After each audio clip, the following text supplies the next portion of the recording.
दोस्तों आज हम रिएक्शन देखने वाले हैं। CAA कानून लागू हो चुका है जैसा कि आप सभी जानते हैं, तो उसी पर आज हम लोगों के रिएक्शन देखने वाले हैं कि कहाँ से कैसे क्या रिएक्शन है और ये कहाँ से लोग हैं। और ये जो वीडियो है वो जामिया मिलिया इस्लामिया यूनिवर्सिटी है दिल्ली में, वहाँ के स्टूडेंट्स हैं, वो क्या कह रहे हैं CAA पे जानते हैं, क्या बात कर रहे हैं क्या नहीं कर रहे हैं। तो चलिए वीडियो को शुरू करते हैं। आपका नाम क्या है?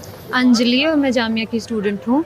अच्छा, आप जामिया से है, यानी कि हिंदू है। अंजलि मुझे ये बताइए, आप लोग अभी प्रोटेस्ट कर रहे हैं CO के लेकर, सरकार का कहना है कि ये किसी की नागरिकता छीनने वाली नहीं है, तो आप लोग क्यों प्रोटेस्ट कर रहे हैं? क्या वजह है इसको लेकर प्रोटेस्ट करने की? हम लोग CAA के खिलाफ जो भी प्रेस कॉन्फ्रेंस किया और उसमें स्टेटमेंट में भी यही लिखा है कि CAA जो है वो एक डिवाइसिव एक्ट है। इंडिया एक सेकुलर कंट्री है, ठीक है। सेकुलर कंट्री में आप कोई भी पॉलिसी बनाते हैं, आप नहीं पूछते हैं कि आप हिंदू हैं, मुसलमान हैं, सिख हैं, पारसी हैं, जैन हैं, बुद्धिस्ट हैं। ये देश का मिट्टी तो सबका है, तो आप सिटीजनशिप परसिक्यूटेड लोगों को दे रहे हैं, तो उसमें धर्म क्यों पूछ रहे हैं? क्या श्रीलंका में जो तमिल्स हैं वो परसिक्यूटेड नहीं है? क्या रोहिंग्या मुस्लिम्स हैं वो परसिक्यूटेड नहीं है? और चुनाव से ठीक कुछ दिन पहले CAA सरकार को इतना ज़रूरी लग रहा है जिस टाइम पे देश का युवा सड़कों पे है, एम्प्लॉयमेंट मांग रहा है, देश के किसान दिल्ली के बॉर्डर पे हैं, MSP की गारंटी मांग रहे हैं, देश के वर्कर्स परमानेंट जॉब्स मांग रहे हैं, वेज तो इन्होंने उसी जगह विद्रोह नहीं किया, यहाँ क्यों खड़ी है ये? देश में जो अनएम्प्लॉयमेंट है वो बहुत भारी संख्या में है। सरकार इस टाइम पे CAA लाना, जनता को CAA नहीं एम्प्लॉयमेंट की ज़रूरत है, जनता को MSP की ज़रूरत है, जनता को सस्ती एजुकेशन की ज़रूरत है। और इस टाइम पे CAA लाना जो जिसमें आप धर्म पूछ करके दे रहे हैं, हम तो कह रहे हैं ना कि आप धर्म क्यों पूछ रहे हैं। हम तो ये हमारा मेन पॉइंट यही है। सरकार का ये कहना है कि 70 साल पहले लोगों से वादा किया गया था कि जो प्रताड़ित हिंदू है, जो प्रताड़ित अल्पसंख्यक है, जैसे उसमें हिंदू है, सिख है, जैन है, जो भी जो अदर कंट्री में जो प्रताड़ित है, वो अगर इंडिया में वो सारी मुस्लिम कंट्री, क्या दिक्कत है? इसमें तो किसी को दिक्कत नहीं होनी चाहिए। हम तो कह रहे हैं कि श्रीलंका के तमिल्स भी तो परसिक्यूटेड हैं। आपने एक तो कंट्री स्पेसिफाई कर दिया और धर्म स्पेसिफाई कर दिया। सिलेक्टिवली सिटीजनशिप क्यों दे रहे हैं? जो किसी दूसरे अपने देश को छोड़ करके कोई दूसरे देश में आ रहा है, वो भी प्रताड़ित होके आ रहा है, तो आप उसमें सिलेक्टिवली सिटीजनशिप क्यों दे रहे हैं? हमारा तो मेन पॉइंट यही है ना।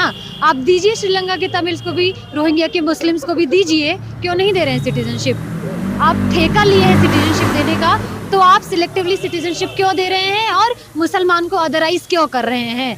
क्योंकि आप एक पॉलिटिक्स खेलना चाहते हैं जो कि जनता को पोलराइज करने के लिए, और आपको वोट चाहिए। आप पोलराइजेशन पे आपने हमेशा वोट मांगा है, और फिलहाल जब आपकी सारी चीज़ें फेल हो गई और SBI में आपका इलेक्टोरल बॉन्ड्स पूछा जाने लगा और सब लोग आपसे सवाल करने लगे, तो आपने सोचा कि CAA ले आते हैं ताकि ये सारी चीज़ें ढक जाए और देश फिर से पोलराइज हो जाए और हमें वोट मिल जाए। अब तो लागू हो गया, फिर क्या करेंगे?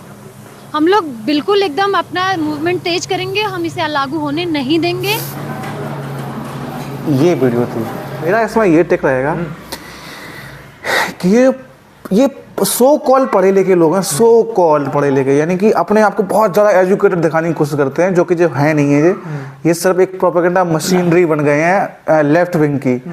तो अब ये कह रही हैं कि धर्म के आधार पर क्यों दी जा रही है और बाकी लोगों को क्यों नहीं जाता। तो क्यों क्रिश्चियन वगैरह नहीं आ रहे इसमें, बौद्ध नहीं आ रहे, सिख नहीं आ रहे, ये सभी आ रहे हैं इसमें, ठीक है। इन्हें सिर्फ इन्हें प्रॉब्लम और से नहीं, सिर्फ इन्हें एक चीज़ से प्रॉब्लम है, मुस्लिम्स क्यों नहीं आ रहे। तो भाई मुस्लिम्स क्यों आएंगे ये बता मुझे, जब वो मुस्लिम्स ही कंट्री हैं। हाँ, तो और मुस्लिम की बाय द वे 57 कंट्रीज हैं। अगर उन्हें कोई प्रॉब्लम होगी तो वो 57 देश हैं उनके लिए। और दूसरी चीज़ ये है कि जिन कंट्रियों को इसमें शामिल किया गया है वो सारी मुस्लिम कंट्रीज हैं, पहली बात तो ये। हाँ। दूसरी चीज़ ये है, यहाँ किसी ऐसे हिंदुओं को नहीं बुलाया जा रहा जो वहाँ काफ़ी खुश हैं, बुलाया उन्हें जा रहा है, उनके लिए बनाई गई है। जो प्रताड़ित हैं वहाँ, जो वहाँ उस देश की जो है सत्ता है उससे खुश नहीं है, वो अपने देश वापस लौटना चाहते हैं, तो ये उनके लिए कानून बनाया गया है। मैं बता रहा हूँ, ये सिर्फ और सिर्फ क्या कहते हैं, लिबरल चूतिए हैं, और कुछ नहीं है, कुछ नहीं आता इन्हें, सिर्फ एक प्रोपेगेंडा मशीन बन चुके हैं। अब ये कह रहे हैं कि मुस्लिम के 57 देश हैं, पहली बात तो वो कहीं भी जा सकते हैं, ये बताइए। और फिर बताइए सिटीजनशिप उन्हें दी जा रही है जो इस देश के थे, दूसरे देशों में जब विदेश बटा तो वहाँ पर रह गए, अब उन्हें प्रताड़ित किया है तो फिर वो आ सकते हैं इस देश में। और यहाँ सभी के लिए नहीं हो रहा, ठीक है। और मुस्लिम जो है, मुस्लिम कंट्रीज में अगर प्रताड़ित है तो 57 देश हैं उसके लिए, ठीक है। इसके अलावा अब ये बात कर रही हैं कि और भी मुद्दे हैं बहुत सारे, और ये छपाना चाह रही थी, तो भाई साहब बीजेपी का ये 2019 में लाई थी वो, ठीक है, उनका ये पहले से मुद्दा था, ये कोई नया मुद्दा नहीं है, ठीक है। और उसके बाद ये कह रही थी, क्या कह रही थी ये कि कोई सब काम खराब हो चुके हैं बीजेपी के। अच्छा, कौन सी दुनिया में रह रही है ये? बीजेपी कौन से काम, सारे पोल्स बोल रहे हैं कि बीजेपी जीत रही है, सारे लोग बोल रहे हैं, यहाँ तक कि विपक्षी पार्टियां भी मान रही है कि बीजेपी जीत रही है। ये कौन से दुनिया में रहते हैं ये लोग हैं? इन्हें ये मैं बताता रहा हूँ, इस देश में लिबरल और ये जो हैं, जो तो सेकुलर टाइप के जो लोग हैं, इनकी एक प्रॉब्लम ये है कि ये सिर्फ माइनॉरिटी एक ही रिलीजन को समझते हैं, जो कि मुस्लिम है। उसके अलावा ये किसी को माइनॉरिटी नहीं समझते। जबकि कायदे में देखा जाए तो पहली बात तो मुस्लिम माइनॉरिटी कहीं से भी नहीं है। कहाँ से माइनॉरिटी है इस देश में? माइनॉरिटी अगर देखनी है इंडिया में, जैन है, पारसी हैं, सिख हैं, जितने क्रिश्चियन हैं, जितने सारे धर्म हैं, ये सारे माइनॉरिटी हैं। क्योंकि नंबर 22 अगर आप देख रहे हो ना, तो मुस्लिम सेकंड नंबर पे धर्म आता है जो इंडिया में, जिसकी पॉपुलेशन इतनी ज़्यादा है। और मैं ये दावे के साथ कह सकता हूँ, अगर यही रिवर्स हो रहा होता, अगर बात आती हिंदू वगैरह कोई, तो कोई भी मुस्लिम सपोर्ट नहीं करता इस चीज़ को, और ये कर रही हैं हिंदू होकर ये सपोर्ट। तो ये समझ में आती है कि ये इससे पता चलता है कि ये लोग 1000 साल तक कैसे गुलाम रहे। ये गुलाम ये थे बनने लायक गुलाम यार, ये गुलाम बनने लायक थे, इनकी सोच ही ऐसी है। ये उसके साथ खड़े होते हैं जो इनका कभी नहीं हुआ।